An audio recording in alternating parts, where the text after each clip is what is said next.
so much motherfucking design on right now. Break it down, bring it back, make it clap. I got 3 old thoughts, new guap, wear that thing. Bitches on my line, and you know. Assalamualaikum warahmatullahi wabarakatuh. Perkenalkan, nama saya Ayu Herani, NIM 31220039 dari Manajemen B1 Universitas Serang Raya.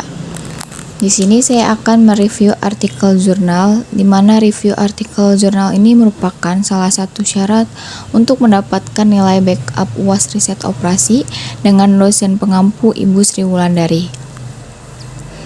Oke, selanjutnya di sini ada artikel jurnal yang berjudul tentang analisis jalur kritis pada proyek relokasi mesin Fleko dengan metode CPM dan PERT.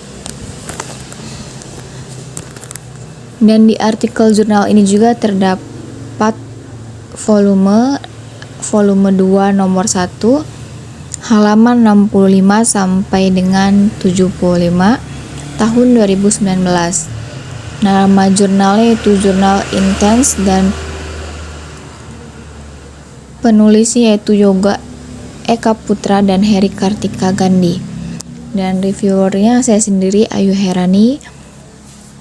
Oke, langsung saja saya akan bahas yang ada di jurnal ini ya.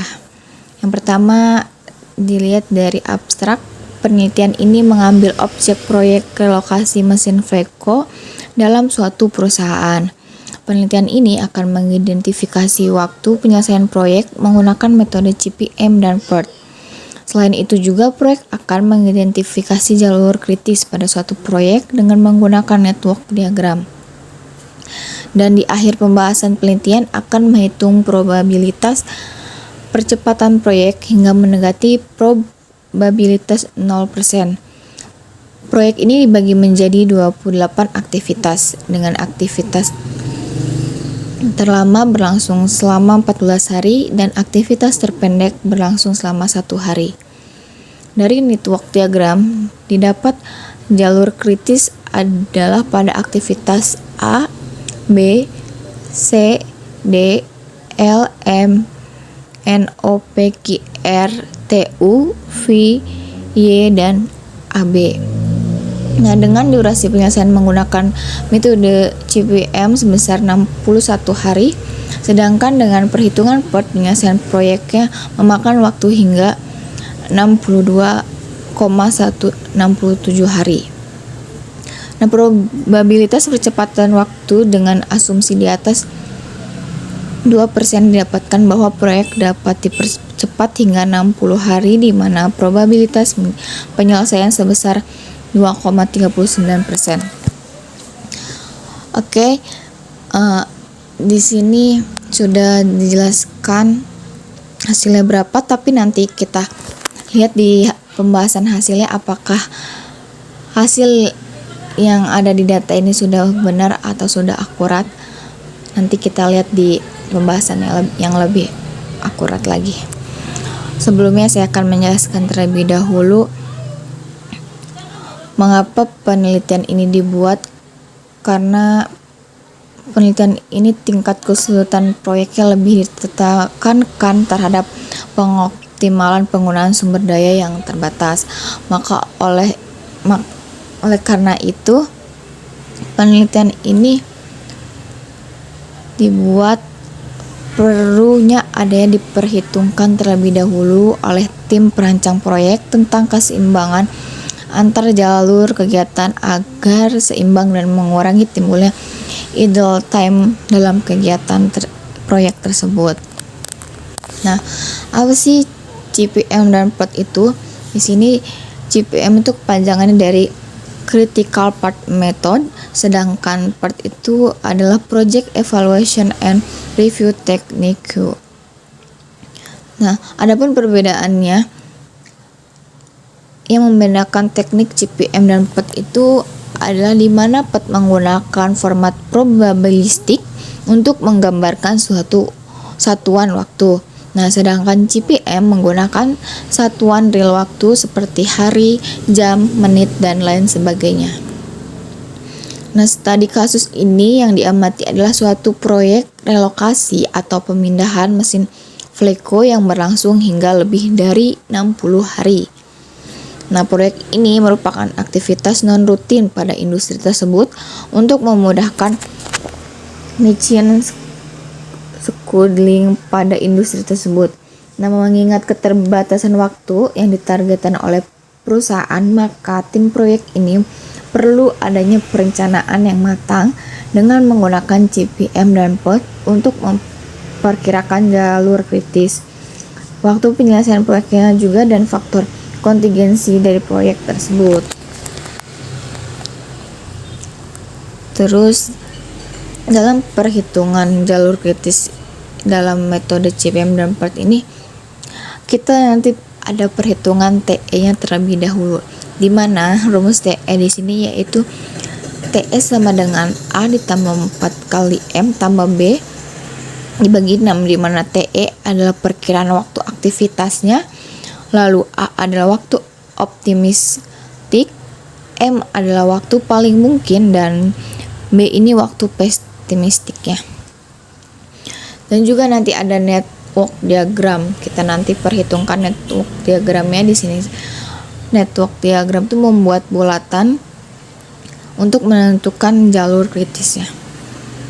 Nah, semua kegiatan dalam proyek harus tertuang dalam network diagram, dan semua kegiatan haruslah dimulai dari event dan diakhiri oleh event. Nah, lalu ada perhitungan jalur kritis. Di perhitungan jalur kritis ini ada beberapa hal yang harus kita tahu. Ada ES, yaitu waktu paling awal aktivitas dapat dimulai. Terus ada EF, yaitu waktu paling awal aktivitas dapat selesai. Lalu ada LS, yaitu waktu paling akhir aktivitas dapat dimulai. Terus LF, yaitu waktu paling akhir aktivitas harus dimulai tanpa memperlambat penyelesaian proyek. Selanjutnya ada slack atau float, yaitu waktu bebas dari aktivitas, yang berarti waktu yang dimiliki oleh aktivitas dapat melakukan pemunduran waktu tanpa berdampak pada mundurnya waktu proyek secara keseluruhan. Terus nanti kita juga di artikel jurnalnya terdapat diagram atau bagan waktu dan sumber dayanya. Nanti ada bagannya, lalu kita perhitungkan variansi dan probabilitas penyelesaian proyeknya seperti apa. Oke, langsung saja kita lihat hasil dan pembahasannya. Apakah sesuai datanya, akurat atau enggak. Kita lihat di sini yang pertama ada data kegiatan proyeknya. Nah, di sini data kegiatan proyeknya itu dibagi ke 28 aktivitas. Bisa dilihat sendiri di sini ada tabel. Tabel tersebut ada simbol, durasi, perhitungan maju, perhitungan mundur. Di perhitungan maju ini ada garis ES dan EF, terus perhitungan mundur ada LS dan LF. Terus total floatnya berapa, free floatnya berapa. Ini aktivitas itu ada A sampai AB. Nah, kita lihat kegiatan paling lama ada pada aktivitas O dan aktivitas Q, di mana durasi selama 14 hari. Kita lihat apakah benar O dan aktivitas Q ini durasinya selama 14 hari. O dan Q di sini kita lihat durasinya 14 hari ya, paling besar. Terus kita juga menemukan jalur kritisnya, yaitu aktivitas yang memiliki nilai total float dan free float yang bernilai 0 adalah A, B, C, D, L, M, N, O, P, Q, R, T, U, V, Y, dan AB. Ya, benar yang di abstrak tadi sudah dijelaskan jalur kritis yang mendapatkan aktivitas ini. Kita lihatnya dari total floatnya yang 0. Terus di sini ada network diagram proyek. Nah, network diagram proyek ini adalah jalur kritis, di mana di dalam diagram tersebut mendapatkan jalur kritisnya yang sudah disebutkan tadi, yaitu ada A, B, C, D, L, M, N, O, P, Q, R, T, U, V, Y, A, B dengan kurun waktu penyelesaian proyek adalah 61 hari. Kita lihat di sini apakah benar waktu penyelesaiannya 61 hari. Nah, di sini benar ya, diakhiri dengan 61 hari. Nah, di sini juga ada alokasi sumber daya. Sini ada bagannya. Di jurnal ini terdapat diagram. Jadi diagram ini merupakan penggunaan sumber daya terbesar ada pada hari ke-6 dan ke-7. Hari ke-6 dan ke-7 membutuhkan 15 orang. Hari ke-6 di bawah ini hari, sedangkan yang di samping ini adalah orangnya. Nah, di sini 6 dan 7. Nih, di sini 6 dan 7 itu berbarengan ya, samping-sampingan, didapatkan 15. Benar 15. Lalu dari hari ke-16 hingga ke-61 proyek hanya membutuhkan maksimum 4 orang. Hari 16 hingga 61. 16 dan 61 sini dapatkan membutuhkan 4 orang. Di garisnya 4 orang. Terus hari ke-58 dan 59 adalah titik terendah di mana proyek hanya membutuhkan 1 pekerja. Terus kita lihat perhitungan waktu yang diharapkan atau TE dan variansi.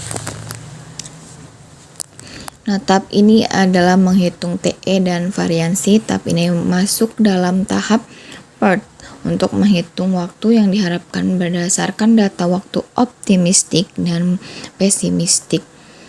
Di sini sudah ada tabel perhitungan TE dan variansi. Kita lihat simbolnya dari A sampai B. Optimasi itu A, waktu paling mungkin itu M, pesimis itu B, waktu yang diharapkan adalah, yang dimaksud adalah TE, terus variansi itu V. Nah, ini kan sudah ditentu, ini optimasinya berapa, waktu paling mungkinnya berapa, pesimisnya berapa, terus TE-nya perhitungan TE. Nah, saya akan sedikit jelaskan perhitungan TE itu. Ini hasilnya dari mana? Nah, di sini kan sudah ada rumusnya, A ditambah 4M ditambah B bagi 6. Kita lihat A. A-nya itu 1, M-nya itu 2. Ini kan rumusnya 4M, jadi 4 dikali 2 yaitu 8. Terus ditambah 3. Hasilnya 12 dibagi 6. Jadi hasilnya yaitu 2. Oke, benar. Terus variansi. Variansi ini dihitung dari rumus juga, yaitu kita lihat dulu B-nya berapa. B itu ada di pesimis yaitu 3 dikurang A-nya optimasi 1, 3 kurang 1 yaitu 2 dibagi 6. Dibagi 6 tuh 0,33. Terus diakarin menjadi 0,33 ini diakarin jadi hasilnya 0,111.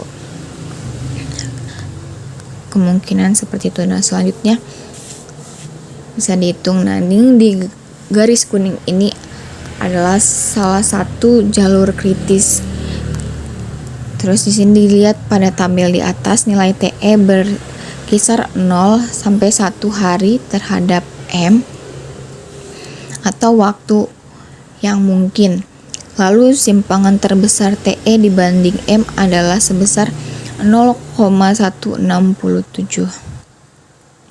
hari. Sedangkan nilai variansi berkisar antara 0,028 hingga 0,25. Lalu variansi terbesar pada aktivitas K yaitu sebesar 0,25.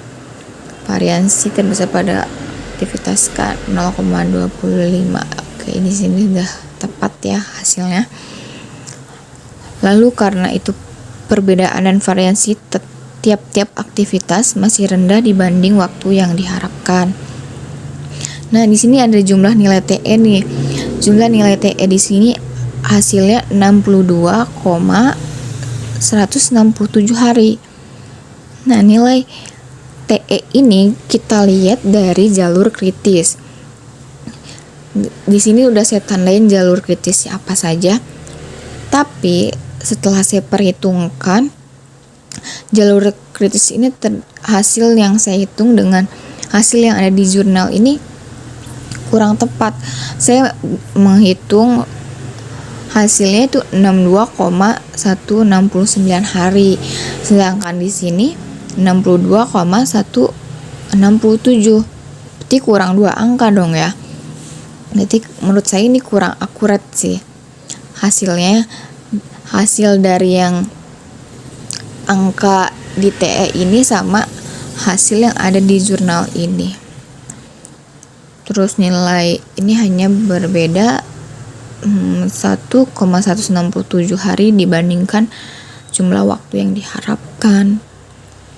Masih rancu ya, nggak tahu benar, nggak tahu salah, tapi yang saya hitung itu ya nilai TE dari keseluruhan jalur kritisnya itu 62,169 hari. Terus lanjut aja kita lihat di perhitungan probabilitas penyelesaian proyek.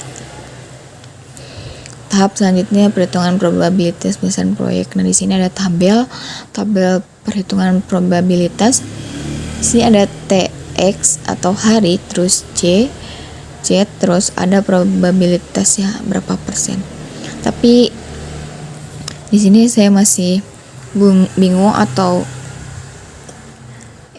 rancu, ini hasil TX ini ngelihat datanya dari mana gitu. Saya sudah lihat dari awal data TX ini, lihatnya datanya dari mana gitu kan. Saya lihat-lihat juga nggak ada, karena ya, TX di jurnal ini yaitu merupakan target awal, nilai target awal. Tapi di jurnal ini tidak dijelaskan target awal itu berapa saja. Jadi saya masih bingung nih, ini ngambil datanya dari mana bisa 60, 61, 62, bahkan 67. Nah, 62,167 juga ini sebenarnya salah ya. Karena saya sudah hitung juga hasilnya 62,169 gitu. Terus kalau jet ini pasti ngeliatnya dari kita hitung dulu, lalu lihat tabel jetnya berapa, lalu kita persenin berapa persen proyek dipercepat itu. Oke, langsung saja ke kesimpulan. Jadi kesimpulannya, beberapa kesimpulan dapat diambil dari hasil dan pembahasan bab 4, antara lain yaitu pertama itu waktu penyelesaian dari perhitungan CPM adalah sebesar 61 hari. Ya benar, tadi udah dilihat sendiri percepatan jalur kritisnya.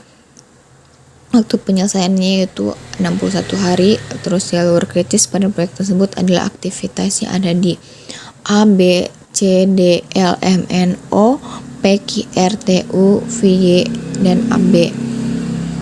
Dan juga waktu penyelesaian dari perhitungan PET adalah sebesar 62,167 hari. Terus terakhir, proyek dapat dipercepat hingga 61 hari dengan probabilitas 14,46%.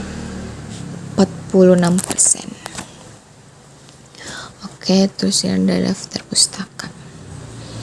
Baik, kurang lebihnya mohon maaf apabila ada salah kata atau salah pembahasan atau ucapan yang saya ucapkan dalam review artikel ini. Mohon maaf sebesar-besarnya. Wassalamualaikum warahmatullahi wabarakatuh.